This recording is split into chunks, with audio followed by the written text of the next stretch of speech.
Buletin Didik 17 Februari bersama saya Charles Mohan. Salam sejahtera. Kes jangkitan COVID-19 di kalangan kanak-kanak bagi minggu ke-5 hingga minggu ke-6 tahun ini meningkat sebanyak 160%. Menteri Kesihatan Khairy Jamaluddin berkata sebanyak 6,524 kes direkodkan pada minggu epid ke-5 dan jumlah itu melonjak kepada 16,959 kes pada minggu epid ke-6. Poin dia di sini adalah peningkatan kes di kalangan pediatric patient kita. Dan juga kita sedang melihat peningkatan dari segi kes kemasukan ke hospital di kalangan kanak-kanak. Bagi mereka yang baru lahir hingga 4 tahun, masih belum ada vaksin yang diluluskan di mana-mana negara. Tetapi untuk mereka yang berusia 5 hingga 11 tahun, sudah ada vaksin yang diluluskan dan yang sedang dilaksanakan. Khairy turut memaklumkan jumlah pendaftaran PIK-KIDS masih rendah iaitu belum mencapai 1 juta. Justru beliau berharap ibu bapa dan penjaga segera mendaftarkan anak-anak mereka untuk menerima vaksin berikutan peningkatan kes yang agak ketara ketika ini. Program imunisasi COVID-19 kebangsaan kanak-kanak PIK-KIDS di kawasan luar bandar mendapat sambutan yang menggalakkan daripada ibu bapa. Ini dibuktikan dengan kadar kehadiran tinggi di 5 pusat pemberian vaksin PPV yang diwujudkan di sekitar daerah Perak Tengah. Pejabat Pendidikan Daerah mengambil inisiatif mewujudkan beberapa PPV dengan kerjasama Pejabat Kesihatan Daerah Perak Tengah. Langkah itu dibuat bagi memberi kemudahan kepada ibu bapa terutamanya yang berada jauh dari klinik kesihatan. Mengikut pendaftaran awal hanya membabitkan lebih 200 penerima. Namun apabila terdapat vaksinasi secara datang terus, jumlahnya mencapai 319 orang. Pemberian vaksin di 5 PPV melibatkan hampir 1,500 murid di daerah Perak Tengah berdasarkan surat kebenaran yang diterima oleh pihak PPD. PPD Perak Tengah juga akan bekerjasama dengan pejabat kesihatan daerah bagi menjalankan program outreach di sekolah orang asli. Terdapat 3 sekolah di kampung orang asli iaitu di Sekolah Kebangsaan Sungai Perak, SK Suapadi dan SK Cenderung Kelubi yang akan melibatkan hampir 150 kanak-kanak berusia 5 hingga 12 tahun. Pada saya tu tak ada masalah lah, tapi anak-anak saya ni memang bersemangat. Dia orang sendiri yang bersemangat nakkan cucuk sebab dia orang cakap nak untuk dilindungi. Senanglah sikit kan. Dia orang bawa balik borang daripada sekolah pun memang dia orang cakap memang dia orang nak ambil injection ni sebab dia orang nak dilindungi. Terus daftar, tak ada tunggu-tunggu sebab saya takut nanti sesuatu jadi nanti kat anak saya juga nak kena tanggung.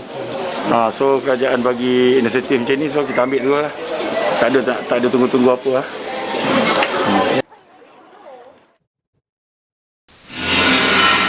Dalam pada itu, seramai 289,912 atau 8.2% populasi kanak-kanak berumur 5 hingga 11 tahun di negara ini menerima dos pertama vaksin COVID-19 melalui PIK-KIDS setakat semalam. Berdasarkan data di laman web COVID Now, sebanyak 13,607,475 atau 57.8% populasi dewasa dalam negara sudah menerima dos penggalak COVID-19. Daripada jumlah itu, seramai 22,940,521 individu atau 97.5% lengkap vaksinasi, manakala 98.7% atau 23,217,374 menerima sekurang-kurangnya 1 dos. Bagi remaja berusia 12 hingga 17 tahun, sejumlah 2,797,227 individu atau 89.9% daripada kumpulan itu sudah melengkapkan vaksinasi, manakala 2,879,738 atau 92.5% menerima sekurang-kurangnya 1 dos vaksin. Kerajaan akan membangunkan Pelan Hala Tuju Robotik Negara NRR dalam mengarus perdanakan penggunaan teknologi robotik. Perdana Menteri Datuk Seri Ismail Sabri Yaakob berkata pelan itu mampu meningkatkan produktiviti dan mengurangkan kebergantungan kepada tenaga buruh asing, seterusnya meminimumkan pengaliran mata wang ke luar negara. Datuk Seri Ismail Sabri dalam kenyataannya memaklumkan kepadatan robot di negara ini bagi setiap 10,000 pekerja pada 2019 adalah 55 unit dan sasarannya adalah 195 unit bagi setiap 10,000 pekerja pada 2030. Perkara itu dibincangkan pada mesyuarat Majlis Ekonomi Digital dan Revolusi Perindustrian keempat negara MED41RN bagi 2022 yang dipengerusikannya secara dalam talian. MED41RN menurutnya turut memutuskan untuk menyokong konsep projek pemangkin bagi memacu aspirasi My Digital. Antara contoh projek perubatan pintar yang menyasarkan penubuhan hospital menggunakan teknologi 5G bagi meningkatkan taraf penjagaan kesihatan rakyat.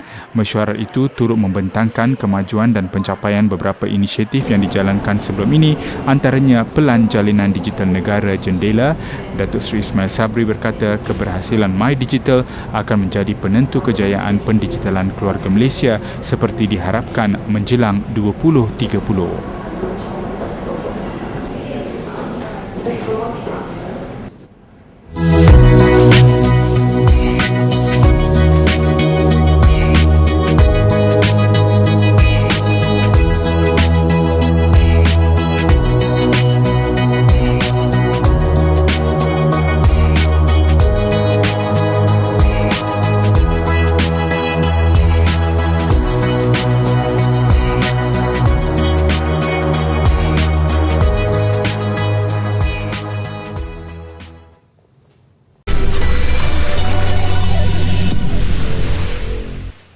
Bersua kembali, Kementerian Kesihatan akan membentangkan satu akta baru untuk melarang aktiviti merokok dan pemilikan sebarang produk merokok termasuk vape.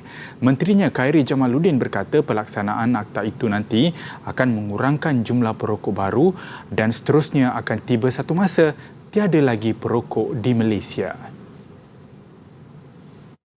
Menyedari perkara ini, saya dan Kementerian Kesihatan akan membawa satu akta baru ke Parlimen untuk melarang aktiviti merokok dan pemilikan sebarang produk merokok termasuk vape kepada generasi yang lahir selepas tahun 2005 yang dikenali sebagai generational endgame. Menurut beliau, pengambilan tembakau adalah faktor penting penyebab risiko kanser, malah menyumbang kepada 22% kematian akibat kanser. Jelasnya, kos rawatan kanser paru-paru akibat merokok juga tinggi, iaitu RM132.7 juta. Beliau berharap hasrat KKM itu dapat dibentangkan di Parlimen tidak lama lagi. Beliau berkata demikian pada Majlis Perasmian Hari Kanser Sedunia 2022 serta pelancaran buku National Strategic Plan for Cancer Control Program 2021-2025 dan buku National Strategic Plan for Colorectal Cancer 2021-2025 pagi tadi. Kepayahan yang dialami golongan kurang berkemampuan dan mengidap penyakit kronik untuk menggunakan perkhidmatan ambulans bagi membawa mereka ke hospital tidak dipinggirkan. Menerusi inisiatif ambulans RM1, usaha itu diharap meringankan beban mereka apabila berlaku kecemasan. Idea ambulans RM1 dicetuskan Pertubuhan Amal Uncle Kentang serta Pertubuhan Doktor Prihatin dengan bayaran minimum RM1 kewujudannya untuk membantu pesakit uzur atau kronik yang tidak mampu mendapatkan perkhidmatan ambulans kerana kos yang agak tinggi. Sebuah ambulans pelbagai guna berharga hampir RM200,000 hasil sumbangan orang ramai disumbangkan kepada warga Semenyih siang tadi. Saya lihat bahawa keadaan di Semenyih ini ada ramai yang minta bantuan ambulans dan Pertubuhan Doktor Prihatin pun ask for it. I think this is the right time. Dia kalau macam ni, kalau ada duit bayarlah. Kalau tak ada duit, RM1. Because kalau rawatan susulan untuk ke hospital, ambulans government tak ambil. Sebagai permulaan, ambulans yang beroperasi 24 jam sehari itu akan diperluaskan ke Selangor dan Kuala Lumpur. Dalam ambulans ni ada kelengkapan seperti ambulans yang lain. Ada basic life support, ada oksigen, ada juga ubat-ubat emergency yang diperlukan. Kita akan tengok sebab dia ada doktor yang akan bertugas. Doktor tersebut akan pergi bersama ambulans pergi ke rumah. Doktor akan memeriksa dulu sama ada selamat atau tidak, hanya dirawat di rumah. Jika tidak selamat akan bawa ke hospital. Universiti Teknologi MARA UiTM mengumumkan penangguhan istiadat Convocation ke-93 yang sepatutnya dijadualkan bermula 2 hingga 23 Mac depan. Bagaimanapun, istiadat Convocation itu dijangka akan dilaksanakan pada Jun tahun ini. UiTM dalam satu kenyataan memaklumkan penangguhan dibuat berdasarkan perkembangan terkini peningkatan penularan jangkitan COVID-19 di negara. Keputusan juga dibuat atas saranan Kementerian Kesihatan Malaysia dan keprihatinan Kementerian Pengajian Tinggi berikutan penularan jangkitan yang meningkat secara mendadak sekaligus membimbangkan pihak universiti. Justru itu, Mesyuarat Eksekutif Universiti memutuskan untuk menangguhkan istiadat Convocation ke-93 melibatkan 27,287 graduan UiTM Shah Alam serta cawangan Sarawak dan Sabah. Maklumat terkini mengenai penangguhan pelaksanaan istiadat Convocation ke-93 boleh dirujuk di laman sesawang convocation.uitm.edu.my.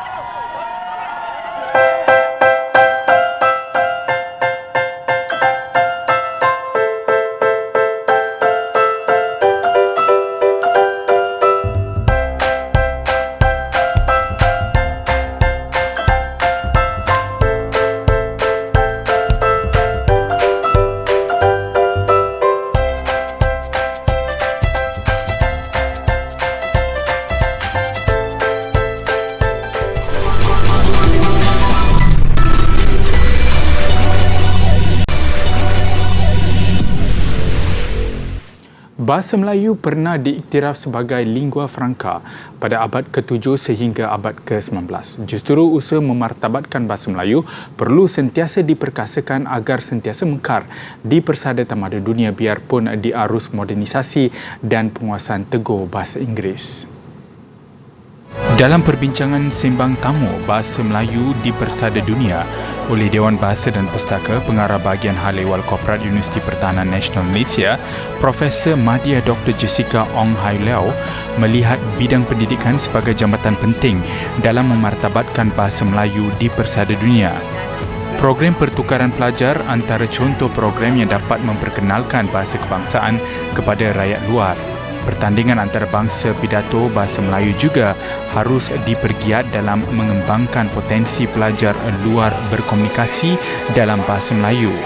Dan saya melihat pentingnya IPTS di sini bersama-sama dengan IPTA untuk berganding bahu, lebih banyak rakan strategik di sini untuk memartabatkan bahasa Melayu. Bukan sekadar kita melihat ada bahasa pustaka saja ataupun IPTA, tapi IPTS pun perlu turut serta untuk menunjukkan bahawa bahasa Melayu itu adalah bahasa yang sangat penting yang boleh kita bawa ke luar negara.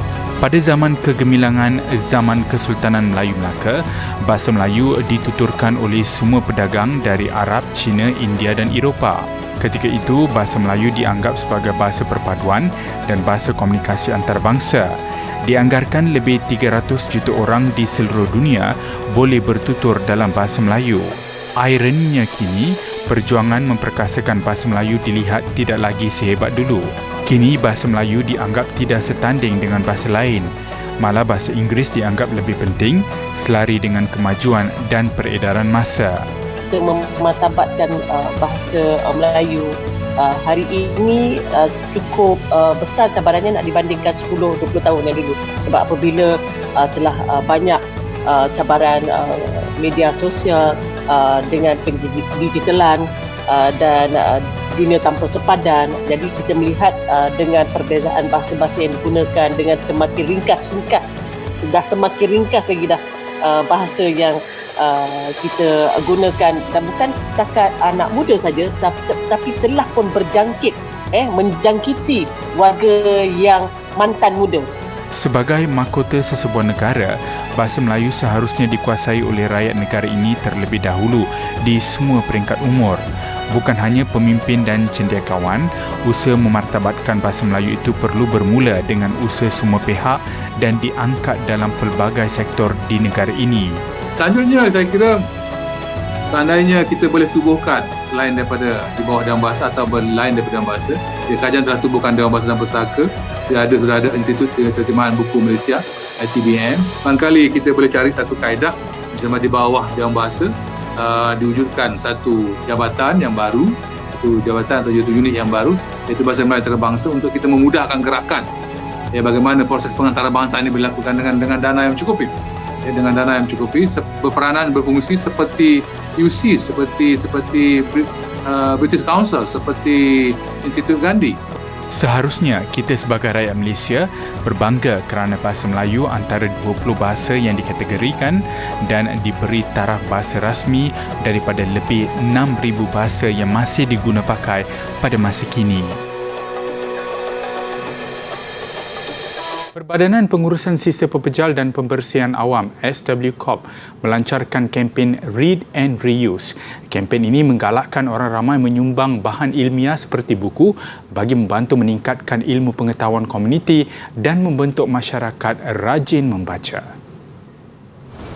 Dengan kerjasama Perbadanan Perpustakaan Awam Kedah, objektif programnya ialah untuk memberi kesedaran kepada masyarakat mengenai kepentingan membaca.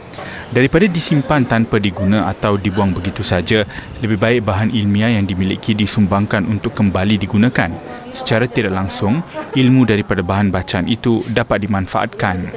Program Read and Reuse ni merupakan program yang pertama yang dilaksanakan bagi SWCOP Negeri Kedah, dan kita harap perkara ini mendapat perhatian banyak pihak untuk memertabatkan kembali budaya membaca buku-buku dan majalah ni lah, surat khabar dan sebagainya ke era kegemilangannya pada satu ketika dululah, di samping dengan maklumat tambahan di dalam media sosial.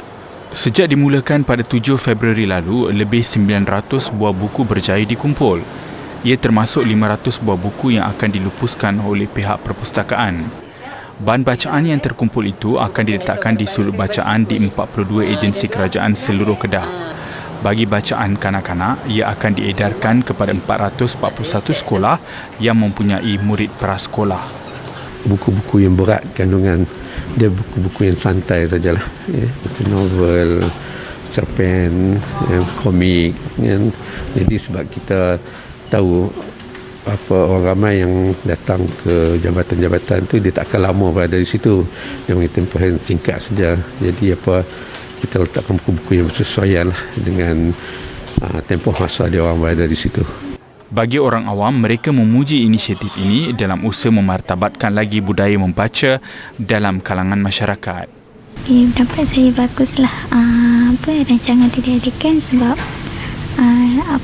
buku yang dah lama kita dah baca dah, mungkin kita takkan baca lagi. So bila kita share dekat orang lain akan manfaat untuk orang lain juga. Baca, saya minat baca. Macam apa? Kalau pergi surau baca Quran sikit. Baca ni kalau tak boleh ni, kalau kita tinggal lain kali dia terlupa balik. Ini pun kena pelan-pelan sikit. Mana ada meaning Ya, selalu tu kena baca balik. Tidak macam dulu mengaji sekolah Inggeris pun lupa balik. Bagi orang ramai, khususnya di Kedah yang ingin menyumbangkan buku-buku terpakai, bolehlah berbuat demikian di Perpustakaan Awam Negeri Alustar. Program berjalan sehingga penghujung bulan ini. Kita ambil satu segmen daripada filem Mami Jarum yang memperlihatkan penggunaan ataupun elemen perhiasan diri daripada emas yang diguna pakai oleh golongan keturunan peranakan di Pulau Pinang khususnya. So penggunaan daripada ketur, rantai leher, gelang tangan ataupun dan juga cincin yang dipelbagaikan dan bentuk-bentuk yang agak menarik yang dihasilkan oleh tukang-tukang emas Melayu hebat dan di sinilah menunjukkan terserlahnya kehebatan ataupun elemen emas yang diterapkan dalam perhiasan diri, khususnya bagi golongan wanita yang begitu meminati dan sinonim dengan cita rasa mereka.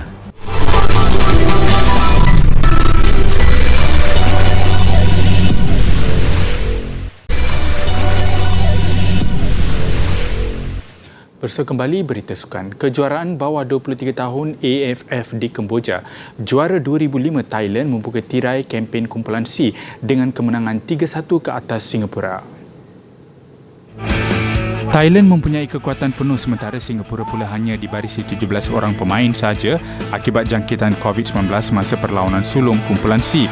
Minit ke-16, Ilhan Fandi Ahmad menceriakan Singapura dengan jaringan pendahuluan permainan di Stadium Prince. Tetapi kelebihan itu bertahan hingga minit ke-45 selepas Terasak Pomhemai menyamakan kedudukan. 12 minit sebaik separuh masa kedua bersambung, Nip Hit Pon Wong Panya meletakkan Thailand pula di hadapan. Keadaan Singapura terus sukar apabila bocor lagi minit ke-62 menerusi Pyok Hem Hai yang menyumbat gol kedua peribadi. Keputusan 3-1 menyaksikan Thailand lega mengutip 3 mata pertama dan Singapura terpaksa berharap kepada peluang terakhir dalam aksi kedua menentang Vietnam untuk kembali bersaing meneruskan kemarahan. Dalam pada itu, menjelang aksi pertama skuad negara berdepan Laos esok, bekas pemain kebangsaan Zainal Abidin Hassan menyifatkan penyertaan skuad kendalian Brad Maloney pada kempen kali ini cukup baik bagi persiapan ke Sukan C Vietnam Mei nanti.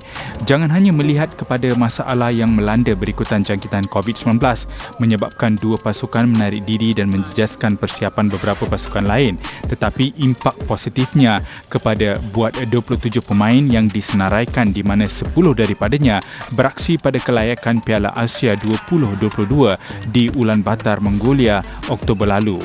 Bagi saya, Coach Brad mengenal pasti pemain-pemain bawah 23 ini dan gandingan campuran ini akan lebih memanfaatkan peluang dan juga membawa lebih kebaikan kepada pasukan kebangsaan. Dalam pada itu, Zainal turut berpendapat tekanan pastinya dirasai dalam kem negara ketika ini yang dilabel sebagai calon juara di samping Thailand, Singapura dan Vietnam.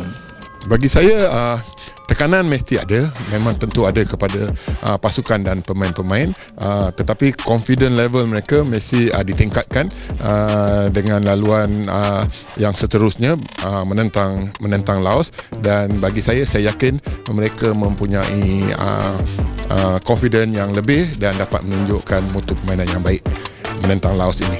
Zainal Abidin antara pundit perlawanan saingan Piala AFF B23 yang dibawakan Media Prima menerusi saluran TV9. Perlawanan Malaysia-Laos akan disiarkan secara langsung bermula jam 7.50 malam esok. Pameran Udara Singapura 2022 yang berlangsung selama 3 hari mengakhiri buletin didik malam ini. Saya Charles Mohan, salam hormat dan kita jumpa lagi.